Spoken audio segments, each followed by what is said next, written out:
I'm also a little disappointed that John isn't here because just by complete coincidence today, I was trying to find his email to send him an email because someone was asking me about how to catch black swans. And during my master's, I worked with John and he helped me catch black swans for my master's project, which is not what this is about, but you can always ask about it. And I had to email the student and say, I'm happy to help you and talk about it. But honestly, the answer is going to be it's really hard and I don't really have a good answer for you. But maybe John would be able to help. And then I happened to see that the talk was on tonight. So I was like, oh, perfect timing. Okay, it turns out maybe not. But I might have to get you his email from you instead or something. Clearly the phone number doesn't work. But anyway, I'm going to... Thank you, Rebecca, for standing in for John. Yeah, I can stand in for John. It was about 10 years ago that I met John and worked with him a bit. So it's kind of cool to be John for a moment instead. But what I'm going to talk about is some stuff from my PhD work instead, which the work with John kind of led to this PhD work over in Darwin on waterbirds. Looking at my notes here, this was apparently from a speed talk, so I'll try to not make it as quick as it probably was when I ran it. Talk through things a bit more, ignore any, those aren't correct anymore, any tags on it and things are not correct, and also please ignore the watermarks. I obviously paid for camera at the time when I made this and I don't at the moment, so there's going to be some watermarks on some things, but that's fine. So what I'm talking about is for my PhD work, I'm not sure how much detail this goes into, so I'll try to talk about it a little bit.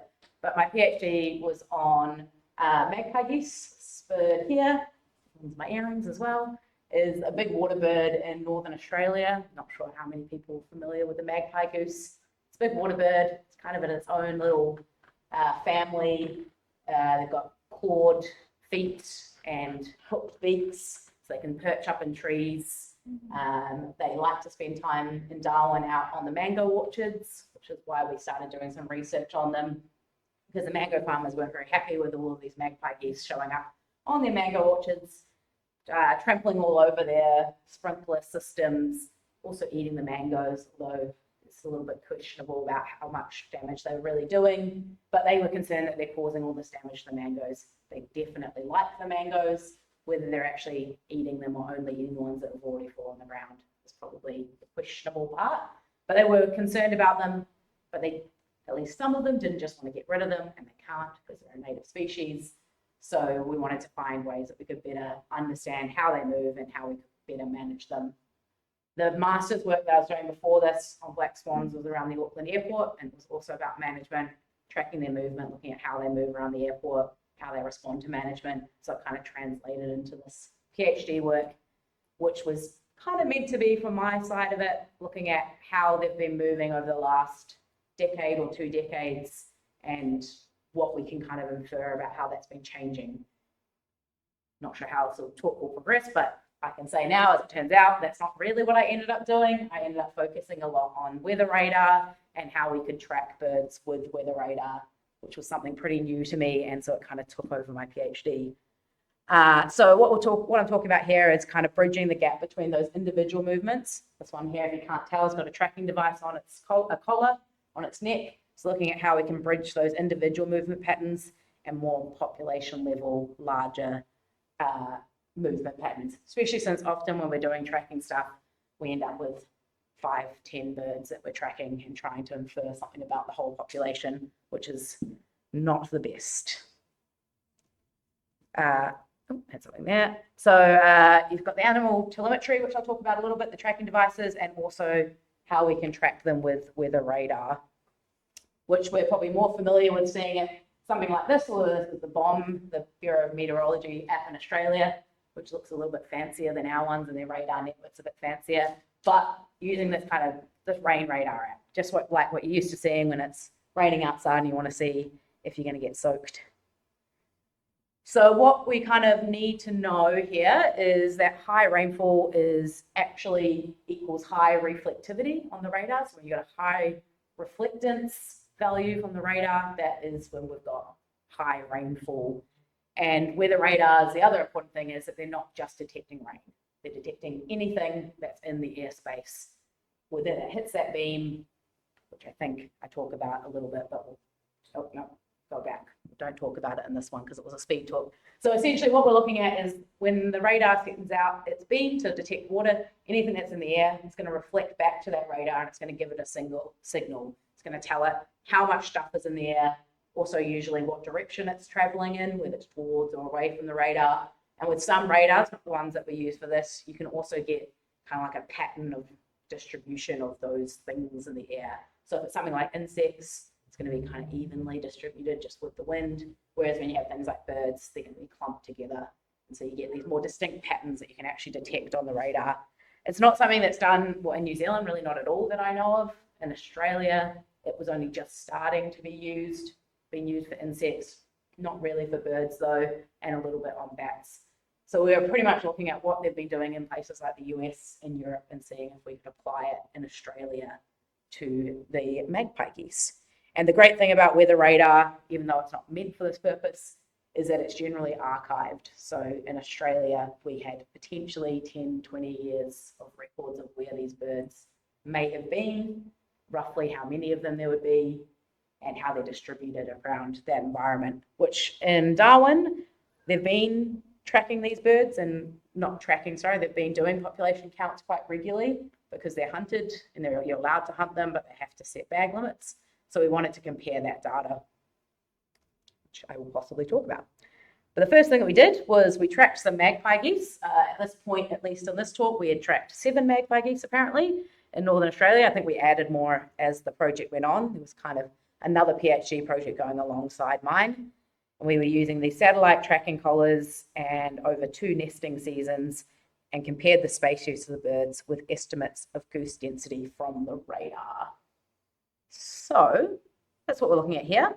Remind myself of my own data. It says no tweet, but not, well, Twitter's already gone, never mind. But this data is out now. So we're looking here, it's one of the main results from the study. So the blue and the yellow areas are radar reflectivity. So all of this is showing that radar reflectivity value. And essentially what we did here is we take the raw data that comes out of the radar. You wouldn't normally see all of this going on. They kind of filter everything out so that all you see is rain. The great thing about Darwin is that in the dry season, it's got a very distinct wet and dry season. And in the dry season, there's pretty much no rain. So we could go, we know that there's no rain, checked as well that there was, but sometimes there is. But looked at days that there was absolutely no rain on the radar. So anything that's showing up is not rain. It's probably going to be animals. Sometimes it might be things like smoke. We do have fires quite a bit in Darwin. But on these days, we've essentially filtered it to get to a point where we go, this is likely to just be birds. We also looked at only during sunrise. Yep, it was sunrise. Sunrise was one. You can either use sunrise or sunset usually for waterbird stuff. For the magpie geese, we used sunrise because at sunset, we tended to get lots of insects coming out. So sunrise was a bit better. And these birds at sunrise and sunset do big feeding flights. So they all go up into the air. You can watch them all suddenly take off, or a couple take off, and then they all kind of take off and fly around. So you get most of the birds up in the air around that time. So these peaks here are areas where the radar is detecting something. We can't say for sure that it was magpie geese. We definitely can't say for sure it was magpie geese. We can say that it's birds or flying animals coming off from the floodplains, because that's that area over there is the floodplains. So we're making a lot of kind of educated guesses here to say, we know there's birds in these areas. We know they're active at this time. We know they're up in the air. What can we see? So although it's got a picture of a magpie goose, it's really waterbirds in general.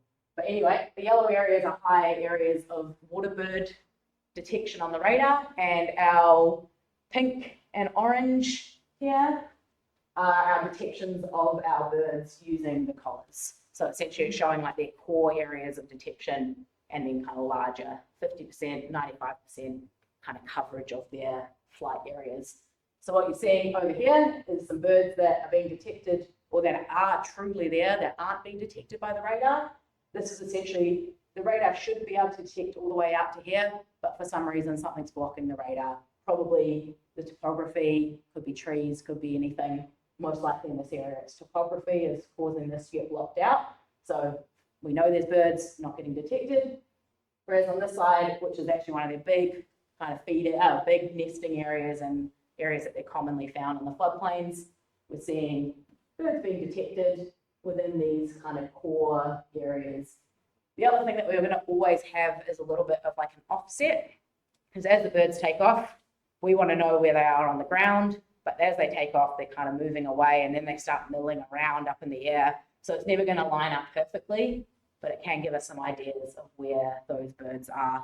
And the great thing here, other than where the radar wasn't working for us, in the areas that it was, we can kind of say that those individual patterns, even though there was only a few birds, they line up really well with where the radar actually is. So we could either say we could use the radar to kind of look at where the population is, but also we're a bit more confident that our birds that are being tracked are actually representing the population in some way. Did I say anything else in here that was relevant? Would not. Cool. So additionally, what have I got on this one? Some bird tracks. This is their movement. Okay. Additionally, with the telemetry data, we can look at connectivity between habitat areas that we can't see with the radar on its own. So the radar is great, but it's just a point in time. We can't see where they're actually moving. We only get to see that sunrise location. So what we've got here are some of the actual tracks from these birds. Did I say how often? Throughout the sampling area during the breeding season. So this is throughout the whole breeding season, the movement of these birds. We have these birds down here, but you can see they're actually connected to that population up the top, which if we had the radar on its own, we never would have known that. We would have been able to just say, we've got birds here, we've got birds there. We don't know that they're actually going together, they're moving around. And some of this was quite relevant to people like the mango orchards, because mango farmers, because they want to know if they're managing birds, are those birds the same birds? Could they be different birds every time? If I scare them away, are they going over there and then just coming back? Or are they staying in specific locations? If we do things to improve habitat here, will it actually help our birds and keep them on those habitats instead? So we didn't kind of get as, well, at least not for my study, we didn't really go fully into that, but that's the kind of stuff that we're thinking of. Is if we manage birds in this area, they're actually the same birds that are over there, they're different, they're moving around, which with the radar, if we'd looked 10 years back at data, we wouldn't be able to actually tell these kind of patterns, unfortunately. Oh, apparently that was all I had on there. So that was the main results from these ones. So the main points, I guess, with the work that I was doing on this one, it was a speed talk, so it was meant to be 5 minutes, and I talked about it more. But what was really cool with this study, I suppose, is one, it was the first time anyone had done any Waterbird stuff with radar in Australia. It's really complicated data and it is hard to work with, but you can get some really interesting results. And with the Waterbird stuff, especially, I mean, we had some really cool data sets. I didn't show it in this talk, but I've got other data where I was comparing this to the survey data that the Northern Territory government collects, and it also overlaid very well, which is why I knew this area over here was a good spot for magpie geese anyway. So we could show that it did line up well with the areas that they were surveying. So it could have supplemented their surveys as well, gives them data every single day about where these birds might be, how they might be moving around. Their surveys, on the other hand, I mean, this on its own is kind of 60-kilometre areas, and that's one tiny portion of the population. These are huge areas in Northern Australia that they're flying big planes over every year to fly and work out where these birds are, how many there are. Ideally, and it would still need a lot of work, but ideally if they could use something like this instead, it could save them a lot of money to go, this is where they are, how they're moving around. More importantly, probably where should we go to look for them in areas that we didn't used to survey, but now we're actually seeing them there, or are there areas that they're surveying that they're never there, we don't really need to survey it, or this year we don't need to survey it. Or even things like when we get a burst on the radar, okay, we can go out this week and do the surveys. We don't have to plan it ahead. Well, they still would have to plan ahead, obviously, with planes and things, but they can make some more kind of data-driven decisions about why they're going out, when they're going out, where exactly they're going. It's also been used a lot for other animals.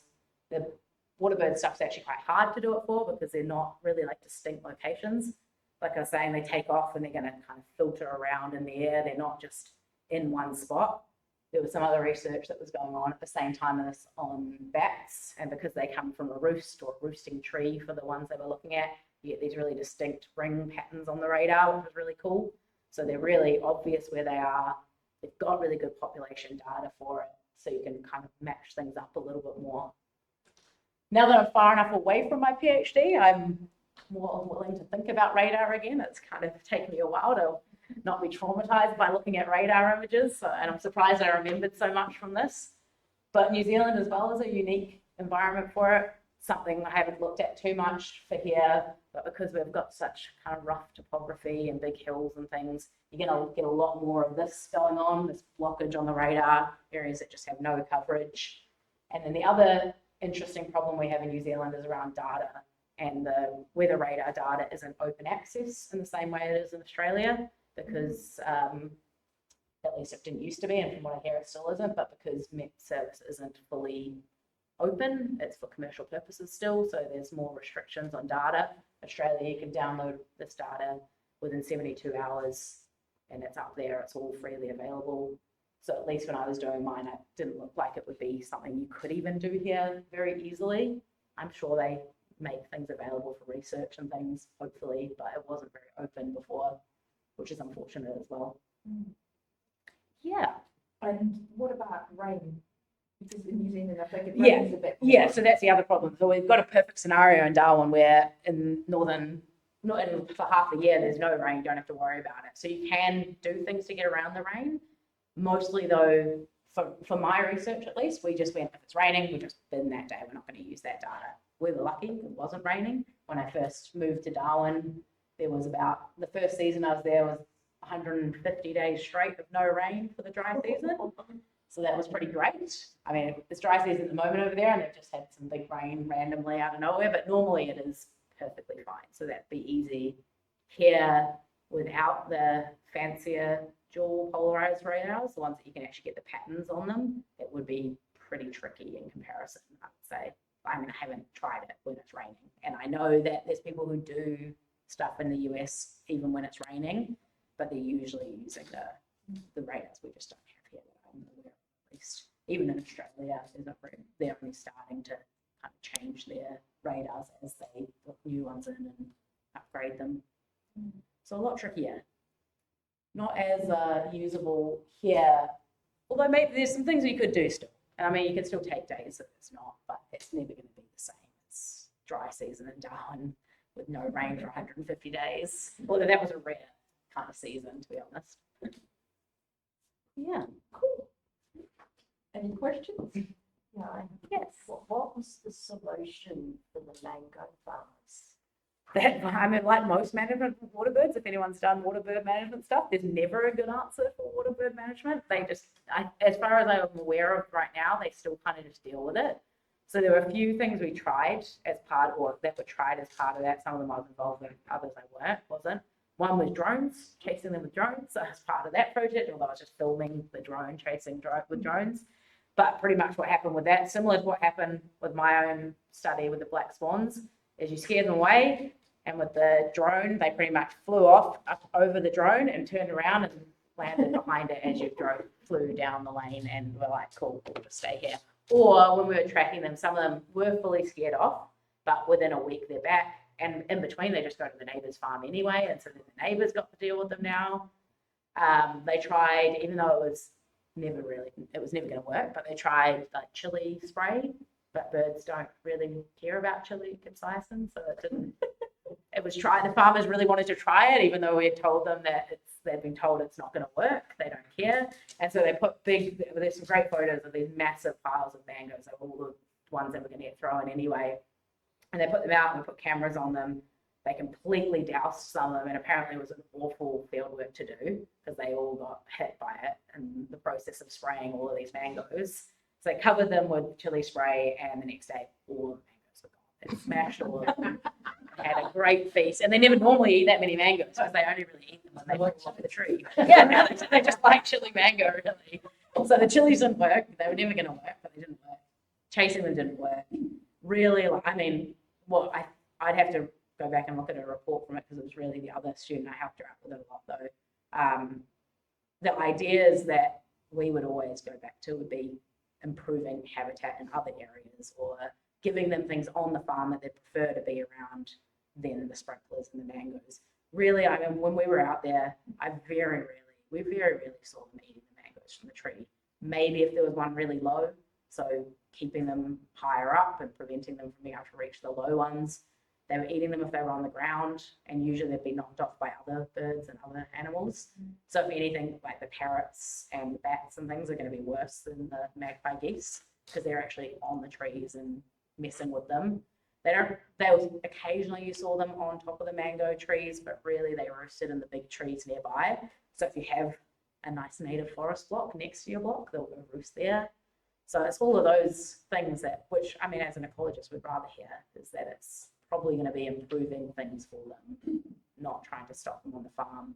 And if anything, the sprinkler systems and things are probably their bigger problem. And in that case, you could probably do things to keep them off them if you're really willing to, putting cages around them or whatever. Yeah.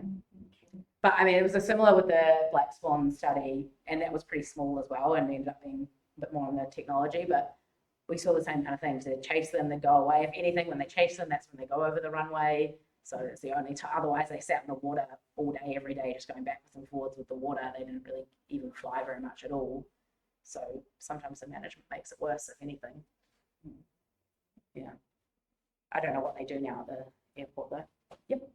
Do those birds live in the same habitat as crocodiles? As a what, sorry? Crocodiles. Yeah, so when they're out in these areas, these would all be crocodile infested waters. Yep. So how did you stay safe from that? I didn't work out on the floodplains ever on them. I think Amelie, the other student, might have a little bit, but all the stuff I was on was either on the mango orchards themselves or even on the university campus. We got quite well in there, so we could catch them there. Yeah, we didn't go out, but people did. There were plenty of people who went out and worked out in crocodile infested waters. I did do stuff out there for other projects, but I never did stuff off boats, but some people did like electrofishing off boats in crocodile water and all that kind of stuff. It's a pretty crazy place to do field work. It doesn't take long before you're like, just be freshwater crocs, it'll be fine. It gets to your head really quickly. Now I'm scared to walk in long grass though, so I have to get that out of my head here. I'm scared of anything in the grass, but never really had any even close encounters with anything. It always seems worse than it is. Yeah. Is the main use of the radar aviation? These ones are all for rain. They're like weather radar, just rain radars. Yeah, you can use aviation ones. There are people who do. Well, there's kind of specific animal detection radars that people put out more for insect studies, but you could use an airport detection radar, but it's not. I think they're a bit more. I don't know much about them. I think they're more specific with what they're detecting, or at least what they show. But maybe it's the same that they're technically detecting everything. This radar is, and they often are, is near the airport in Darwin though. Anyway, they just often sit in those areas. So if it is for weather, so what's its range? They can go out to 100, depends on the radar, but 150 to 250 kilometers usually. But the range that we were only ever looking at was 50 kilometers, just because as you get further out, the beam kind of goes up. We're using the lowest beam for this, so you've got, depends on the radar, but essentially they'll send out a beam and go all the way around, and then they put it up, tilt it up another angle, go around, and they keep tilting until you get this whole kind of 360, or not full 360, but you know what I mean, a globe of where everything is. The trouble with the lowest one is that they don't actually really use it that much for weather. They often start with the second one up because there's a lot of clutter and it's hitting things and there's lots of gaps. So all of these are kind of blocked areas where there'll be trees or buildings too close to the radar. So they're all using the higher up beams, and they also go out further then. So for the slowest one, we were only ever really getting detections. Even here, you're not even quite getting to 50 kilometers before we lost it. Which in Australia, there's a lot of gaps then between radars. In the US, they've got a network across the entire country, which is great. It's such a small radius, you could just put your hand out the window. yeah. Well, the rain, you can go further, so it's fine. But yeah, the great thing in Darwin with the rain radar, we all used to have it up on our bookmarks on the computer because you could watch the rain come through in bands. So you would go, okay, I need to get to my car, check the radar, wait 5 minutes, now go to the car. And it was that much of a difference that you could just go, I'll just watch this band come through and then I'll go. So I got very used to using it. And I didn't really talk about it in this one, but we also looked at some stuff. It wasn't as effective for this, but some stuff on speed and direction. So you can you can look at how fast things are moving towards and away from the radar. So if you look at a wind map on a radar, you'll see this pattern where it's got kind of like a curve through it, where everything's either going towards or away from the radar, depending on the wind direction normally. So even on a clear day, you just see like all the dust or particles or whatever in the air going across the radar. But on a really rainy day, the whole thing will be covered and you'll see this strong pattern of movement. And that can be really handy as well for bird detection, because you'll see or for animal detection in the rain, like what we're talking about, because you'll see all of the rain, say, going this way, and then somewhere there's a burst or something going out the other way, and you're like, okay, it's probably birds taking off during that rain. How well you could actually count them and detect them, but at least you'd know they're there. So I did see some of those patterns. I didn't use that data because it was raining, but it was quite cool to see these bursts going off in the opposite direction to the rain. Right. More questions?